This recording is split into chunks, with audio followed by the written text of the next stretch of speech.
தேர்தல் களத்தில் இல்லாதவர்களையும் களத்திற்கே சம்பந்தம் இல்லாதவர்களையும் எதிர்க்க மாட்டோம் என விமர்சித்த தாவேக தலைவர் விஜய்க்கு நாடக தலைமை ஒருங்கிணைப்பாளர் சீமான் பதிலடி கொடுத்துள்ளார்.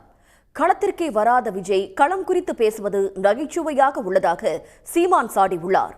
எதிரிகள் யாருன்னு சொல்லிட்டு களத்துக்கு வந்திருக்கிறோம், அதனால அவங்கள மட்டும் தான் எதிர்ப்போம். அதுவும் அந்த எதிரிகள் யாரு இப்போ இங்க 2026 சட்டமன்ற தேர்தலில் களத்தில் இருக்கிறாங்களோ அவங்கள மட்டும் தான் எதிர்ப்போம். சும்மா களத்திலே இல்லாதவங்களையும் களத்துக்கும் அவங்களுக்கும் சம்பந்தமே இல்லாதவங்களையும் எதிர்க்கிற ஐடியாலாம் இல்ல பாஸ். நீங்க கேட்கிறீங்கன்றதுக்காகலாம் எதிர்த்துட்டு இருக்க முடியாது பாஸ்.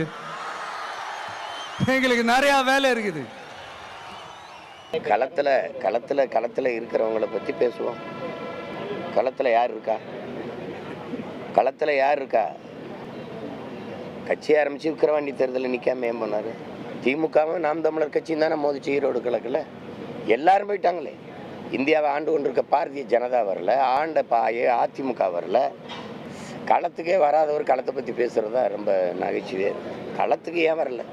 24 பாராளுமன்ற தேர்தலில் உங்கள் கொள்கை எதிரியை வீழ்த்த நீங்கள் எவ்வளோ களத்துக்கு வந்தீங்க? அதெல்லாம் சிரிச்சுட்டு போயிடணும். அப்படியே சிரிச்சுட்டு போயிடணும். அவர் டிஎம்கே அவருக்கு மட்டும் தான் போட்டி, யாருமே களத்துல யாருமே இல்லைன்னு சொல்லிக்கிறாங்க சார். ஐயோ பாவம், அவ்வளவுதான். இதுக்கு மேல என்ன சொல்ல முடியும்? உங்களுக்கு தமிழ்நாட்டில் என்ன நடக்குன்னு உங்களுக்கு தெரிஞ்சிட்டும் தெரியாம இருக்கீங்களாங்க எனக்கு தெரியல. இதுவரையும் எந்த தேர்தலையும் நம்ம தம்பி போட்டியிடல. இப்ப எங்க அண்ணன் ஒருத்தர் அங்க போய் சேர்ந்திருக்காரு. அவரு சேர்ந்தனால ஏதோ பெரிய அம்மா கூட இந்த மாதிரி நினைச்சுக்கிட்டு அங்க போய் என்னவோ பண்ணிட்டு இருக்காரு. அவ்வளவுதான்.